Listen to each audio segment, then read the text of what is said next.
Hello everybody, শুভ সন্ধ্যা।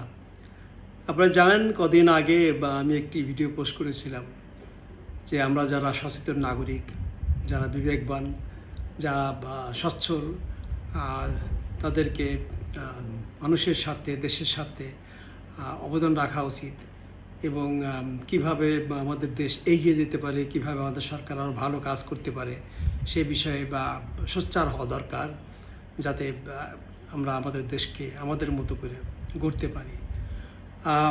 ওদিন আমি আরেকটি কথা বলেছিলাম যে এইগুলো বলার একটা বিপদ আছে, কারণ অনেকেই মনে করে যে এটা বলা মানে সরকারের বিরুদ্ধে কথা বলা।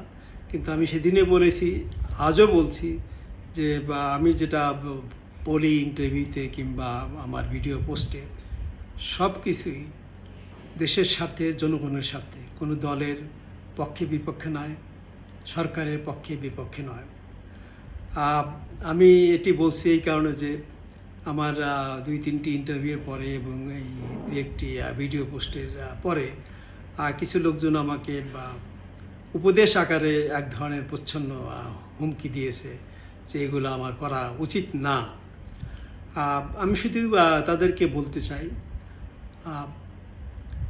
অ্যাজ এ বাংলাদেশি, এই বাংলাদেশ স্বাধীন হয়েছিল বলেই অ্যাজ এ বাংলাদেশি আমার মতো অনেকেই সরকারের উচ্চ পদে অধিষ্ঠিত হতে পেরেছিল।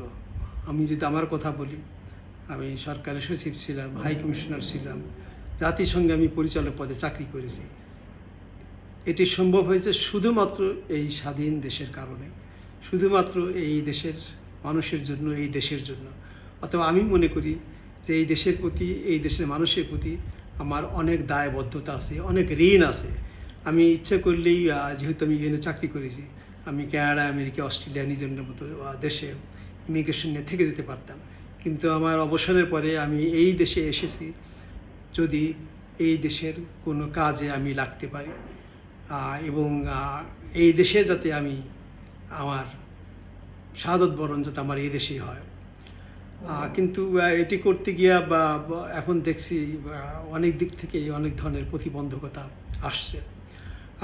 এই প্রেক্ষাপটে আমি আমার মনে পড়ছে কদিন আগে ময়মনসিংহের গৌরীপুরে একজন মহিলা ইউএনওকে হুমকি দেওয়া হয়েছে।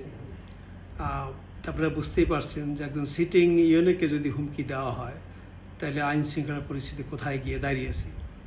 এবং আপনারা জানেন ওই ইউনো ভদ্রমহিলা বলেছেন যে দণ্ডবিধির 1860 ধারায় কাউকে হুমকি দেওয়া দণ্ডনীয় অপরাধ।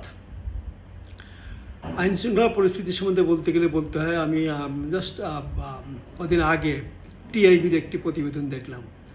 তারা সরকারের 100 দিনে আইন শৃঙ্খলা পরিস্থিতি নিয়ে কথা বলছেন, যেখানে তারা দেখিয়েছেন 100 দিনে 605টি খুন হয়েছে, 200-র মতো ছিনতাই হয়েছে, 300-র মতো ছিনতাই হয়েছে, 200-র মতো অপহরণ হয়েছে, নারী শিশু নির্যাতন 3500 হয়েছে, ধর্ষণ হয়েছে 100টিরও বেশি এবং শিশু ধর্ষণ হয়েছে 80টি। এ থেকে আমরা বুঝতে পারছি যে ইউনিসের অপশাসনের সময় যে মপতান্ত্রিক শাসন ব্যবস্থা ছিল, আইন শৃঙ্খলা পরিস্থিতি অত্যন্ত নাজুক অবস্থায় ছিল। আমাদের সরকার চেষ্টা করছে সেখান থেকে বেরিয়ে আসছে, কিন্তু তারপরে আমরা সেই কাঙ্ক্ষিত লক্ষ্যে এখনও পৌঁছতে পারিনি। আমরা মনে করি যারা আমরা আছি, যারা সমাজ নিয়ে ভাবি, সচেতন নাগরিক, তাদের উচিত এইসব ব্যাপারে কিভাবে সরকার আরও ভালো কাজ করতে পারে, কিভাবে আমরা মানুষের পাশে দাঁড়াতে পারি সেই বিষয়টিতে লক্ষ্য রাখা এবং সেই বিষয়ে অবদান রাখা। একটি কথা আমাদের সবাইকে স্বীকার করতে হবে, যদি আমরা মত প্রকাশের স্বাধীনতার মতো মৌলিক অধিকার যদি আমাদের না থাকে, তাহলে এই দেশ কখনোই কাঙ্ক্ষিত উন্নয়ন করতে পারবে না। আমাদের যে গণতন্ত্রের যে যাত্রা, সেই যাত্রা চরমভাবে ব্যাহত হবে। এর জন্যই দরকার যে আমরা কিভাবে সবাই মিলে একসাথে আমরা গণতন্ত্রকে সংহত করতে পারি, কিভাবে আমরা দেশকে উন্নয়নের পথে এগিয়ে নিয়ে যেতে পারি।